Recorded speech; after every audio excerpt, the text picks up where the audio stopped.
So Jacqueline Howard, in that last video, that lady, she teaches something that's taught since Adam Smith.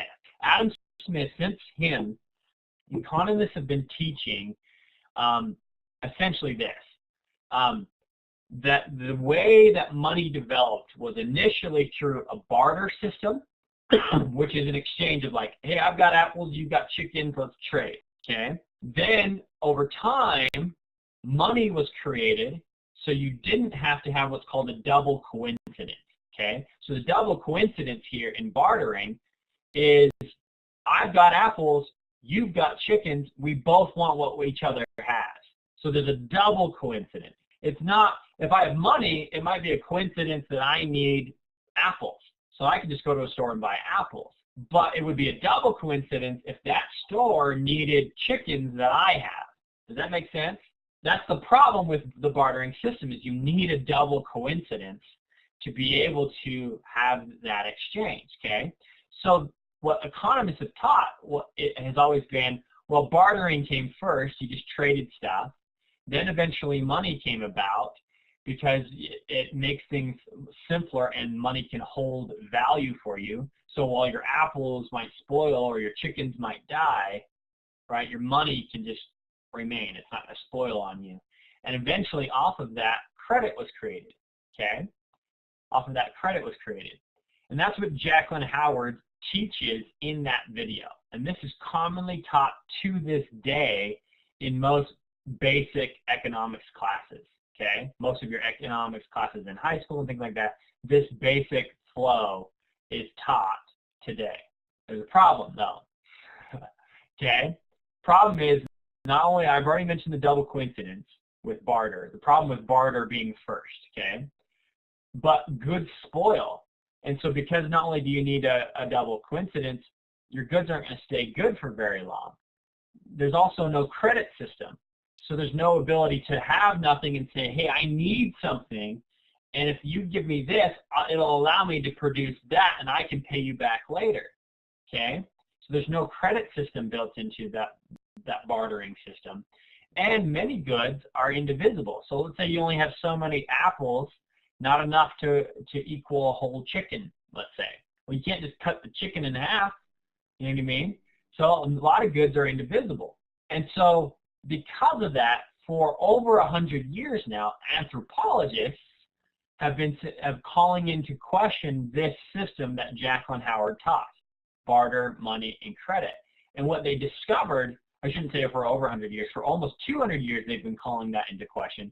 But over the past 100 years, they've built up a lot of evidence showing that this is actually false, that the development of money did not follow a barter money and then credit system, but in fact it followed the opposite. Now if you want to read more on this, read Debt, the First 5,000 Years by David Graeber, who's an anthropologist, and he really kind of breaks down that whole argument by economists and shows why it's false. So it's a really good read if you want to get deeper into this concept.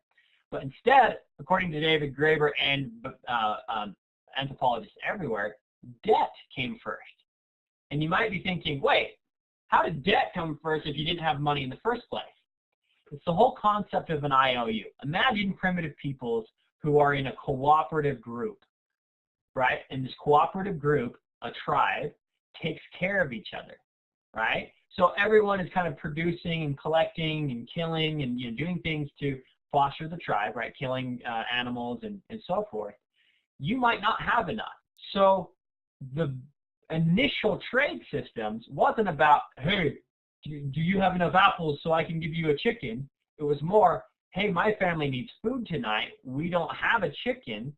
I'll pay you back later. Think about if you're in a group of people, take your own family. You might barter a little bit in your family, but it's probably a lot more like an IOU. Hey, you do me a favor, I'll do you a favor later. And oftentimes people count their favors. Hey, remember 2 weeks ago when I did that thing for you? You got to do that thing for me now. You might hear that amongst your parents or amongst your siblings, right? It's an IOU system. So it's not debt like we think of it today, like a credit card and an exact amount, but it's like favors. It's exchanging favors. Hey, you give me a favor, I'll give you a favor. And think how much more liquid that makes the whole system of exchange in a tribe. Let's go back. If the tribe had to always have a double coincidence with goods that spoil and are indivisible, the tribe would struggle all the time and would be fighting with each other all the time. Instead, the tribe tends to want to take care of each other. So I owe you, you owe me, right? It's reciprocal altruism. And anthropologists have been calling into question what economists have been teaching for at least 100 years now. They've been saying, wait a second, this is not accurate. Early peoples, their systems of exchange were almost completely based on debt, on IOUs, on the ability to say, hey, you give me a favor and I'll give you a favor. Eventually, though, especially as people outside of a tribe exchanged, and that's where early bartering probably took place, is from tribe to tribe. But think about it, there's a lot more exchange happening within a tribe than there is tribe to tribe. Maybe once a year, twice a year, tribes will come into contact with each other and trade. And more often than not, they come together to marry off children to each other and so forth. But in that exchange, there's a lot of gift giving, but sometimes there's probably some bartering as well. And so there is bartering early on, but again, it requires that double coincidence, which is such a difficult thing to always have in every exchange. So there's not a lot of bartering that happens early on. There's gift giving, there's debt and IOUs, but not so much bartering. Jared, go ahead.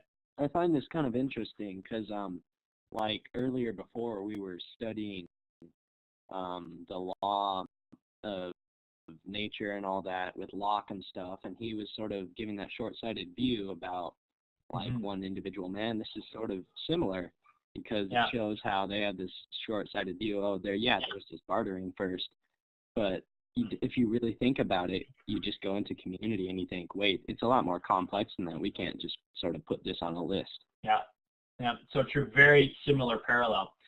In the 1600s and 1700s, many early thinkers made a lot of assumptions, and they built whole theories around that. Locke, Hobbes, Adam Smith. And not that they didn't contribute valuable things to our cultures and peoples today, and to our government systems and our economic systems of today, but some of their assumptions were simply wrong. And when we go back and correct those assumptions, we do begin to get a different view of the institutions that those assumptions created. Okay? So it really is an important thing to think about. So then, as tribes begin to exchange more and more over time, and peoples begin to exchange more and more over time, cities start exchanging with cities and so forth, you get to the point where money is needed. And with the advent of cities in the world is the same time that we have the advent of money, almost concurrently. Why? Because they need to be able to hold value for longer periods of time and to have something as a medium, because just think of the difficulty level of having from city to city that double coincidence. It's almost impossible to always have that taking place. So money gets developed as civilization really begins into cities and empires and so forth. Really concurrently, they almost go hand in hand. Money and cities go hand in hand. And then eventually we get into bartering systems. And here's where it gets even more fascinating. You might say, what? They probably had early bartering. Yes, but it was the exception, not the rule. It was not common, okay? Today is where bartering is beginning to become more common in two scenarios. When money supplies are low, we go to bartering. We start making exchanges. Just for extreme, just to kind of paint the picture so you can really get it. Imagine a zombie apocalypse, okay? There's no more exchange of monies, and money's pretty much worthless other than maybe to start a fire with, right? Okay? Now you're going to be bartering. Okay, so that's an extreme, stupid example, but do you know what I mean? When money is unavailable, that's when we start bartering, and that's when we kind of don't care if there's perfect equal value for things, right? But even within that, if you're part of a group, you're probably not going to do the whole, well, you got to give me this for that with your group. You're going to take care of your group, and you're going to do favors for each other, okay? But there are times when money isn't available that people do use some level of bartering. But what's become even more popular is oftentimes people barter today because of efficiency. And this is where have you guys heard of this? The sharing economy comes into play. Today, people are sharing clothes, even food, bicycles and cars. They're doing it with music and so forth through sharing with each other, right? Borrowing, exactly. And that's kind of a system of barter. I'll borrow this from you in the exchange for that, and we kind of go back and forth. Now, most of this is used still with money. Like if you call an Uber cab, right, you're using a system of money. We are seeing kind of some level of bartering, sharing concepts today, but even that is still using money. So bartering just simply wasn't the first thing to come about, and has really never been an effective medium of exchange. Not that people never did it, but initial systems of commerce were based on debt, and then money came about to lubricate that process. Bartering has never been, and as opposed to what Jacqueline Howard teaches, which is barter, then money, then credit. Credit came first, not bartering. Okay. All right, so that's what anthropologists would teach you, and I wanted to kind of clarify that and get that contrast. So something interesting to think about.